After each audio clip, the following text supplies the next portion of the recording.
Hey guys, we are here, season 3, episode 2 with Abby and Colin. And if you want to hear the most amazing, the cutest, the realest love story of all time, tune in because this is just like mind blowing. I mean, Yeah. these I'd two are never heard so. about anything like this before.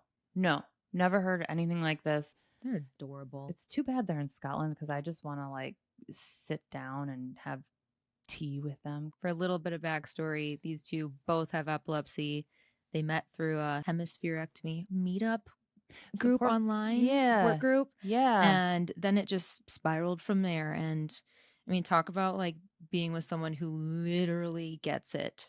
Like, yes, I mean, totally, your biggest struggles, your biggest traumas, they get it. yeah, So it was beautiful. And to hear and like they adorable. still get giddy talking about this. Yes, And so definitely watch it. Check it out on YouTube so you can see their facial expressions because they are just, like I said, adorable. and while you're on YouTube, please subscribe to our channel or Mhm. subscribe to us on Spotify or Apple or wherever you're listening. That is the stuff that helps keep us going. Before we lead you into the adorable story of Abby and Colin, we want to do our fave of the week and our fan of the week.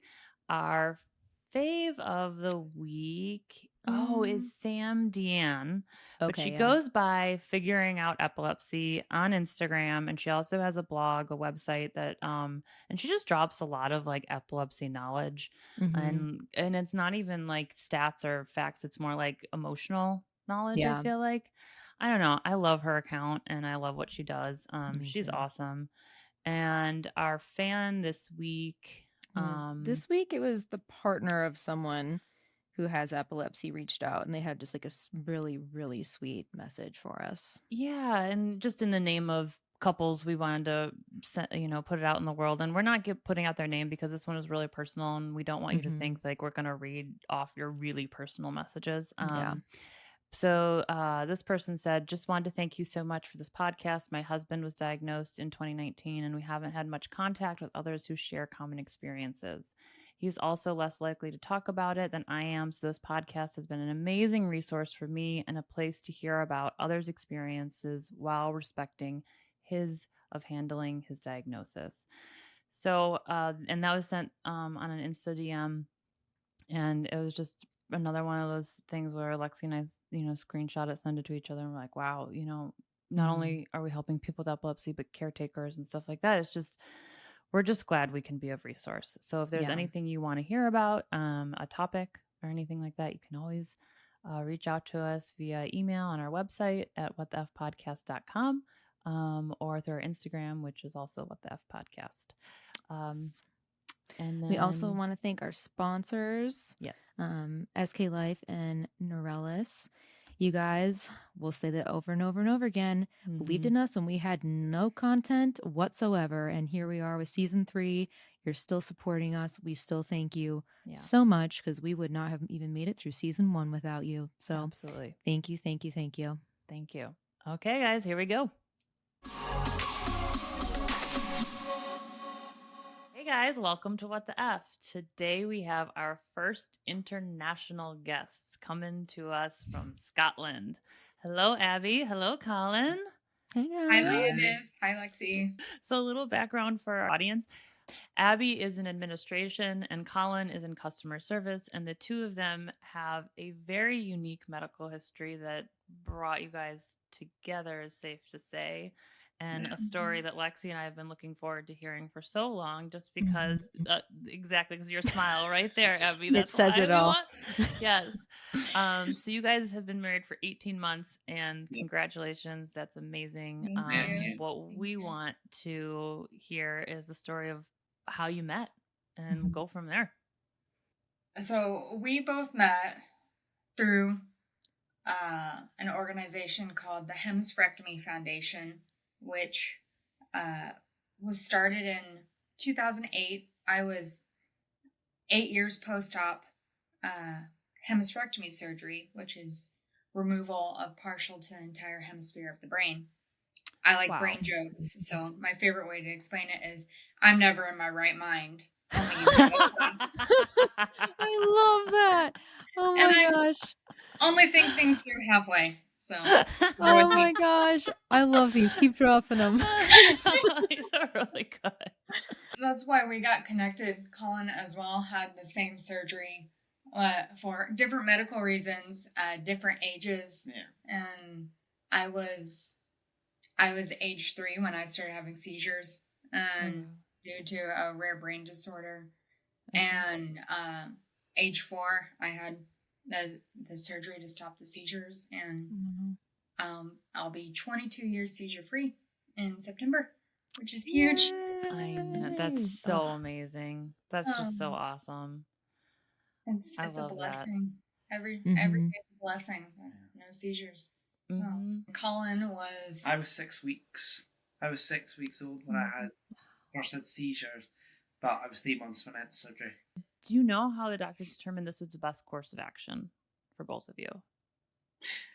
For me, they didn't have any option because I was having so many seizures, and there was no option. There was no other option for me. Okay. Wow. And for me, my disorder was fatal unless operated on. My disorder is a virus which literally eats away at your brain, and it doesn't respond to anti-epileptic drugs. So Really? Oh my gosh. In my situation, I think I had to fail between 5 to 10 seizure medications while they were trying to locate exactly where the seizures were coming from before they operated. And not on any medication or anything now, so apparently that worked. But I remember, or my mom told me that there was one test in the world when they were trying to locate where my seizures were, which could locate them, and so we flew down to San Diego for a SPECT test, and it was able to locate enough of the seizures for them to be able to operate. Wow. So that was 2001, and obviously technology and medications and stuff have advanced, thankfully, for all of us. That must have been a little intense for your parents. My goodness, I cannot imagine.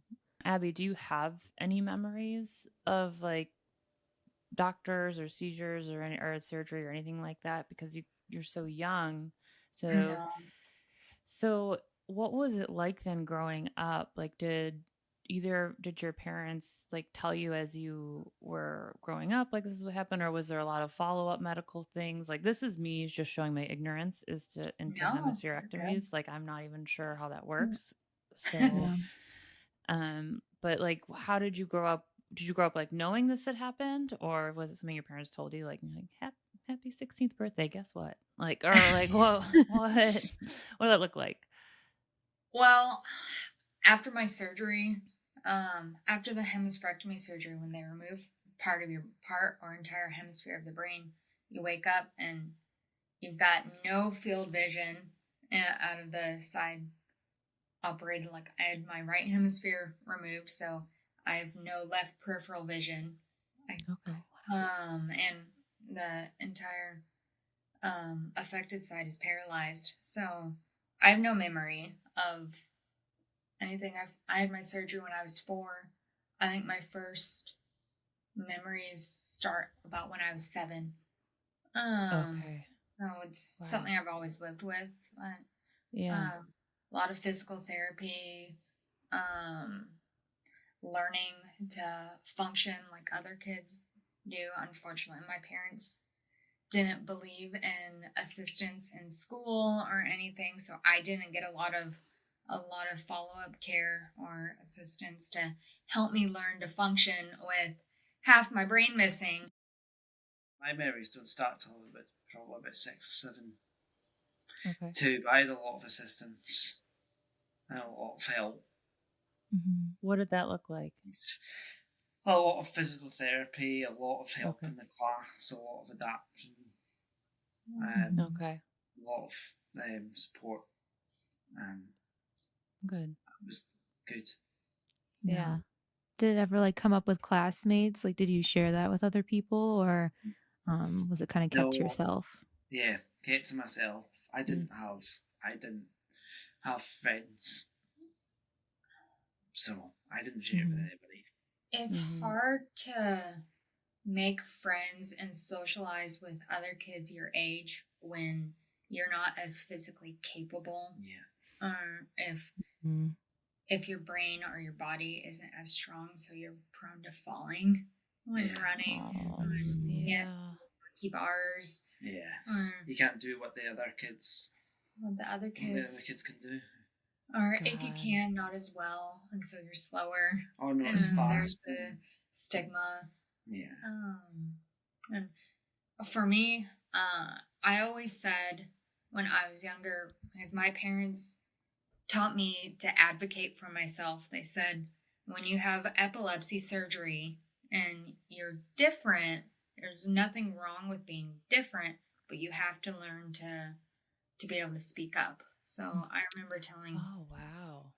That's good, isn't it? Yeah. We've talked to so many people on, that they learn that later, so much later in life, like after school. Yeah. And that is so amazing that your parents, prioritize that from the beginning. And that meant I told everyone I came across I didn't mind being asked what was wrong with my left side. I would rather be asked to be able to explain and educate others than be looked at like I have a third eye. That's God, yes, absolutely. Yeah. Amen to that. Right. I feel like that still applies, It still applies even more as adults and you're going into the workforce or going to job interviews and trying to prove yourself. It's a whole different ballgame. Right. Oh, 100%. So often people think they're like doing you a favor by not bringing it up. Bringing up the elephant in the room. And it's like, no, I think that's more for you. I would prefer you to ask me about it so I can tell you all about it and we can all be comfortable and not have this just like awkwardness in the room. Sure. Yeah. And it's also easy to say, like, if someone asks you a question you're not comfortable with, you just be like, I don't want to talk about it. Because not everyone might feel that way. But it's just like, I think, and I've heard that from so many people. They're like, I finally learned, after so X amount of years that it's okay to ask you questions. And I was like, it took you years? Very open about this shit, So, so yeah, I think that's just one of those. And so many kids, and I didn't have epilepsy when I was in school, so I don't know what it's like, but I just have heard from so many people, Lexi included, who've talked about how hiding it, was the route. You hide it because you're ashamed that you're different, and yes. I think we both struggled with the fact we were different and we didn't know there was anyone else out there like us.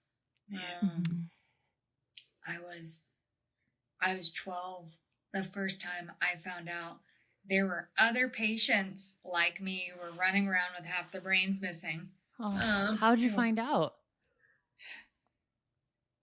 My mom, every year, at least once or twice a year, would go online looking for resources for patients like me to connect with others. And every year there was nothing until 2009. I came home from school one day and my mom said, "You'll never guess what I found." And there was the Hemispherectomy Foundation, started by a family who lived 2 hours away from us in Texas, as I grew up in Texas, and they were having a get-together that following summer.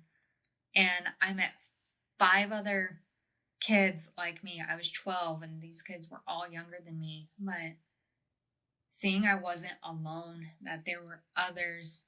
Yeah. It changes everything when suddenly it's not just you. Totally.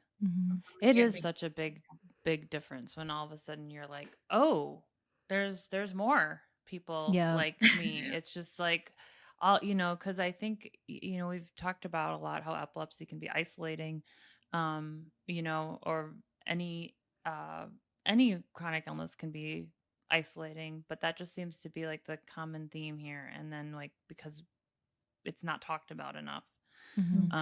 So which is again why we're so happy you guys are here to talk to us and talk about it. And you're educating us right now too, you know.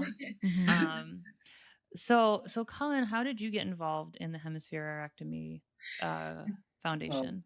Well, I didn't know anyone until I was 16, and I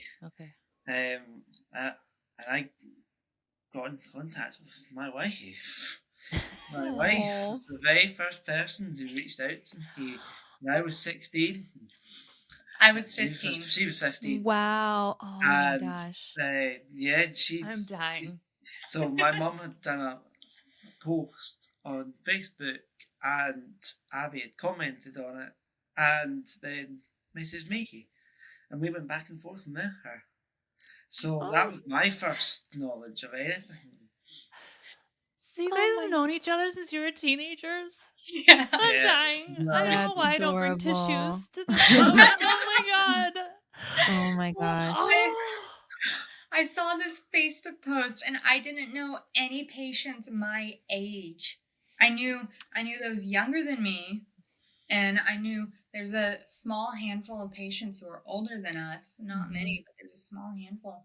I didn't know anyone my age, and suddenly this post comes up about this young boy my age. I say young, but like I felt young, so sure, yeah, totally. 15, but this guy my age who had just finished a competitive swimming competition, and I'm like, cow. whoa, he can swim. I can't swim. How do you do that? Fish boy. Fish boy. And then I realized he was my age, and I asked his mom if he had a Facebook, and I sent him probably a big long message. Yes. And he responded. And 5 years of talking on and off. I think I lived in Texas at that time, so it was a 10-hour time difference. Yeah. Wow. So this is talking on the phone too, not just Facebook at that time. Okay. Yeah. Facebook Messenger. And it wasn't until 5 years after we had met online that I convinced him to fly to Florida to meet me for the annual conference that then the Brain Recovery Project, which is now the Pediatric Epilepsy Surgery Alliance, was doing. I convinced him to fly to the States and meet me. I love it. And at this point, are you still just friends, or? Yeah, we're just friends. Okay. We're just friends. Yeah. First time meeting, and Colin says I ruined his life. You ruined my life. Oh my You ruined gosh. my life. She comes walking in like she owns the place. I turn around. She's Atta girl. walking in, and she comes over to me and gives me a hug like she's known me for 10 years. Oh. We had no plans to meet. We hadn't None. made a meeting point or anything, but he was just there in the lobby when I walked in. And oh come on, this is like a rom-com. It is. Oh my but gosh. it's real. Wow. Like 4 days together. He followed me around like a lost puppy. I did. I did. I did. But for some reason, I made a deal with him. I made a deal with a Scotsman and learned for the Americans listening, don't underestimate the Scots because they'll prove you wrong. But I made a deal if he came out to visit me in Alaska, where I was living at the time, I'd go visit him in Scotland. Oh. And 8 months later, I went to Alaska. You see? Oh my gosh. I booked my trip 3 months later. and that's when things started kind of changing for us. Yeah. He was in Alaska for 2 weeks, and we were just friends. You know, just that connection of feeling so understood, having someone there who just gets you, gets your issues, gets when you're tired from your brain overworking, or when I trip over my left foot because I'm limping a little because my legs are tired. Just someone who gets it. Yeah. Colin, when you came to Alaska and, you said that's when things like changed. What switched for both of you? Like, was it just like, oh, I think shit, this is real? Like, I think we had an amazing time together, and we did a lot of stuff together. We laughed together. We just and just I think we realized we were doing it so naturally. We were being ourselves. We were being ourselves for not the first hiding. time. Yeah, we were being ourselves for the first time. Mhm. So, Abby, what was it for you? There's a lake up the road from where I was living back then that we were just walking along, talking and laughing. As Colin said, we just laughed. And I'm really good at pulling myself apart in a bunch of different directions to be what's needed for each situation, each set of people. Yeah. You want to fit in. You don't want to be different. I'm so good at fitting in gray areas. Wow, that's really well put. That's called on a lot of us. I was whole. I wasn't hiding, and it felt good. Life is hard without added epilepsy or brain issues or anything. Life is hard in general. If you can laugh through it, it makes all the difference. Yeah. Absolutely. Totally. Yes. We couldn't agree more. Yeah. It's literally why we're here. Yep. You're good at making people laugh. So, but, yeah, we went from there. I think Colin came out to visit me twice. Before you went? Before I made it to Scotland. I like it. You made him double down. You're like, I know. I'm a lot of work. No, you're just making sure. You're worth it. Thank you. Yeah, I surprised her the second time I came out. I booked it about 2 weeks before I went out. I booked it last minute and went out to see her just for a week. He experienced an American Thanksgiving. Yes. Oh, wow. How was that, Colin? How was your first Thanksgiving? That was fun. Oh, good. Okay. Fun. Yeah, it was good. Good experience. That can go either way. I mean, we love our Thanksgiving, but sometimes, people are overboard. Just it was good. It was a good experience. But then I made it to Scotland, February 2020.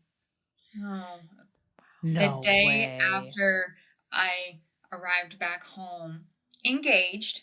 He proposed to me on Valentine's Day during the trip. Oh, cute. This just gets better and better. He proposed to me on Valentine's Day. Asked me to move to his country. Spend our lives together. Look at how cute you guys are. Oh they my still God. have such huge smiles on their faces, even a few years later. I love but it. the day after I flew home, everything shut down because of COVID. Yeah. Country lockdown. That had to be brutal. Country lockdown the day after. So how long was it until you could see each other again? We didn't see each other for 9 months. 9 months. Oh, 9 wow. months. And we went. Well, you guys had already done the back and forth for a while. Yeah. And we'd plans to see each other at various points during the year, but never knowing when it was going to happen because of our restrictions and because the US wasn't allowing UK travellers. So we went 9 months without seeing each other. That had to be brutal. You're like, yeah, we're engaged. See ya. Yeah. When? I don't know. Like, It was brutal, but a cool thing that came out of it was, again, going back to both of us being involved with the Hysterectomy Foundation and the importance of connection. We started doing monthly Zoom calls for other patients like ourselves. Yeah. Oh, cool. Just to keep us in touch. Keep us in touch with everyone because everyone was so isolated and lonely. I think we had over 20 people on a call one time. All of us have had surgery all across one from Canada, Colin from Scotland, and all just chatting and connecting. About surgery stuff, but life in general, and making sure we were all okay. Yeah. We did that for the duration of COVID. Yeah.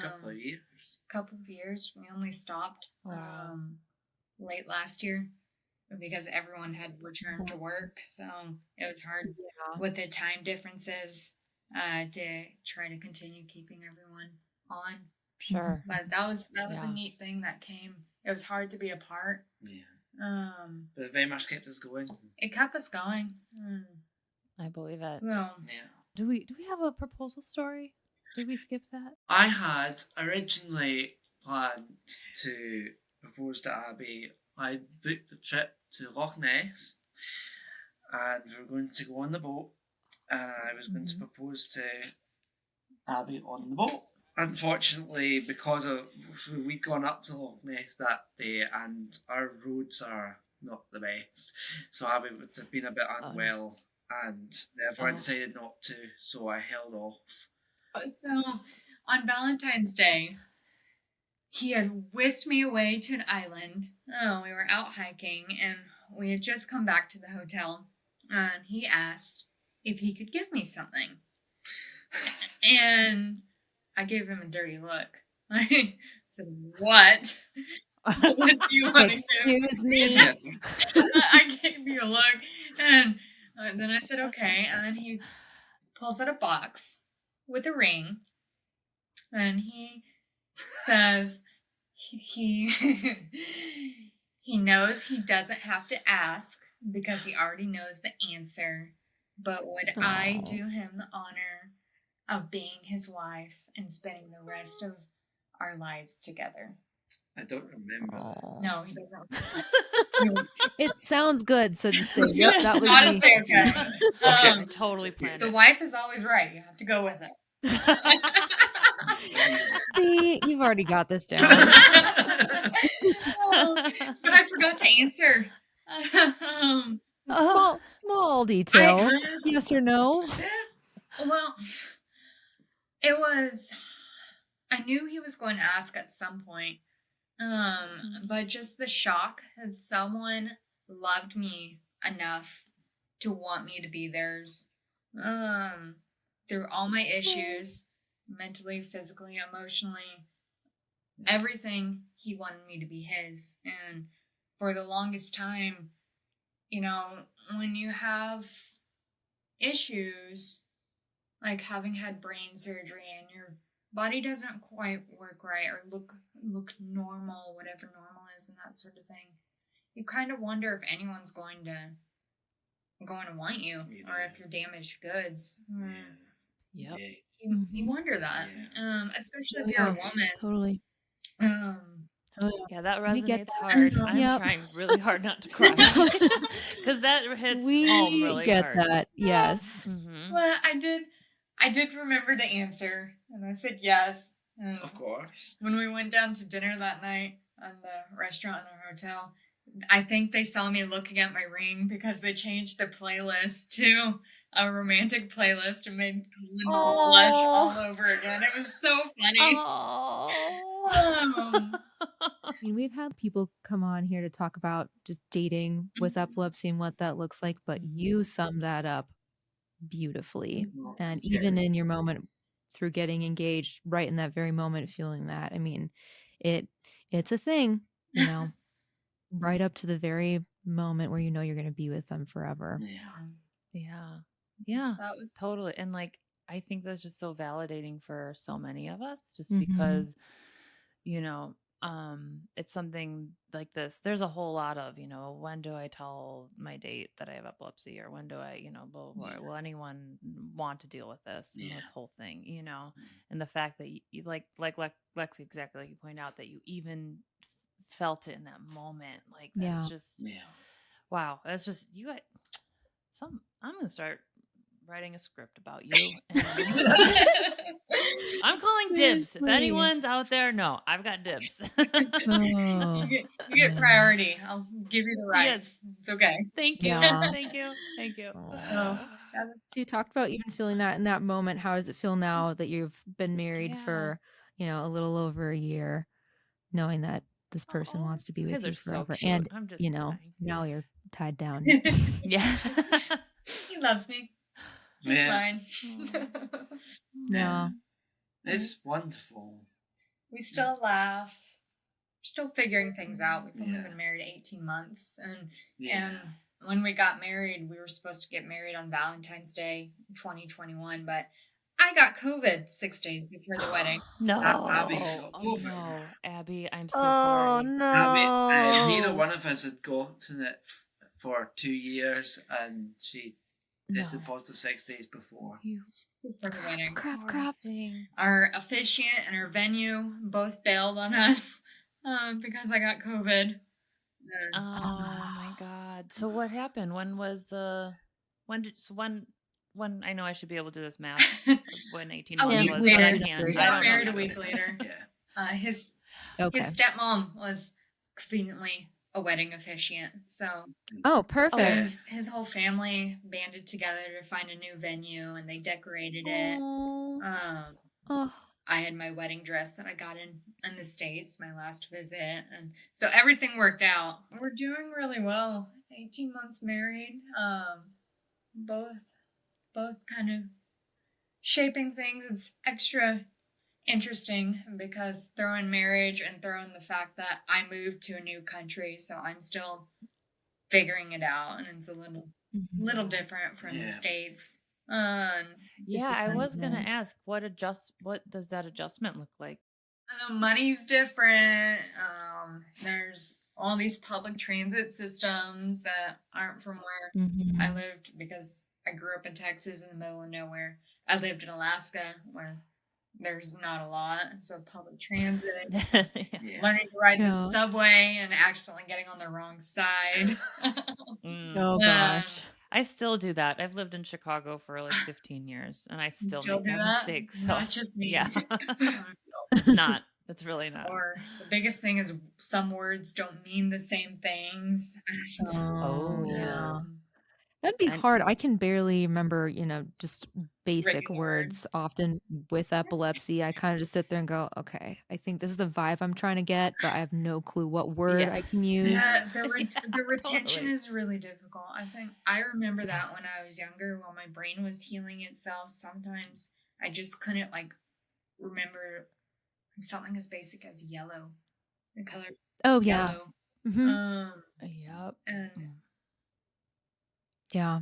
I remember doing that. So I had brain surgery to remove a brain tumor, different type brain surgery. But I remember like in the few months after that, whenever I would like go on a walk and just point it and just mentally point at things and be like tree, fence, sidewalk, because I couldn't. And like sometimes I would literally just stare at a tree and be like,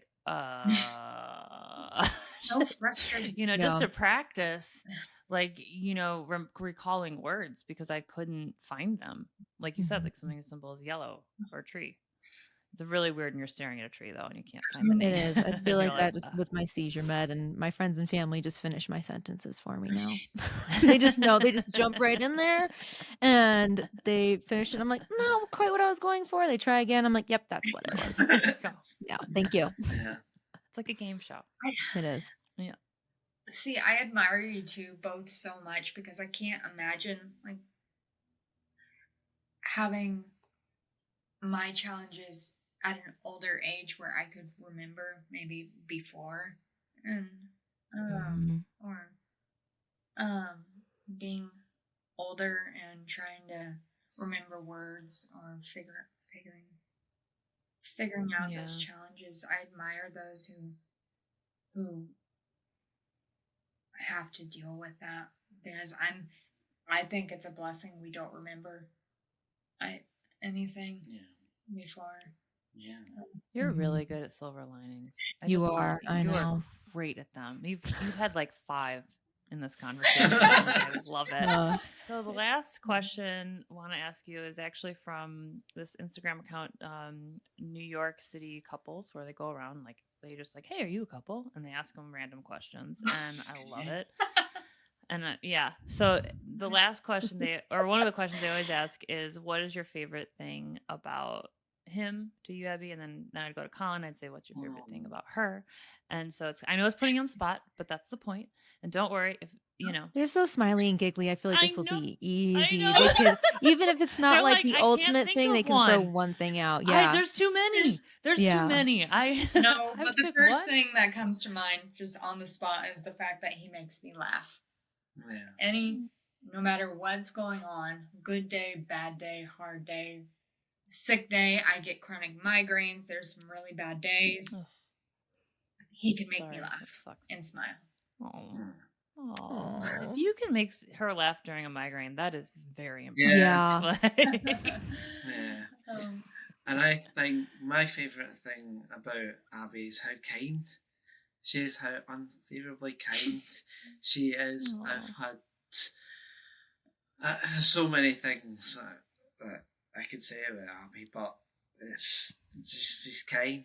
She's, if whatever's going on, she's there, and I can talk to her, and she'll be there for me, and she'll be so kind and listen and just be there for me, and I'm very grateful for her. Oh. Yeah. And that kindness towards everybody. Now he's going to make me cry, so we'll cry together. Oh man. Well, thank you so much, you guys, for being on here, for sharing your story, for making me cry a million times. I love it. This is like pure. You guys are like serotonin to talk to. It's really though. This is proof. Get up on those meetup groups. And message people. You could be messaging your future partner. You never know. Totally. I read an article like age 21 or 22, thinking that it said something like a certain percentage of women have met their partners by their mid-20s, which I don't like to think about because that puts out a lot of people. I was thinking about it and thinking about all the guys, and there's like Colin who stuck there. I'm like, well, where does he fit? So never quite checking it. It just shows that there's hope. There's no matter the situation, epilepsy, recovering from epilepsy, still learning to function. You can still find that special person who just gets you and isn't scared. Oh, thanks again so much, guys. It's been so fun chatting with both of you, and again, love what you're doing. Thank you.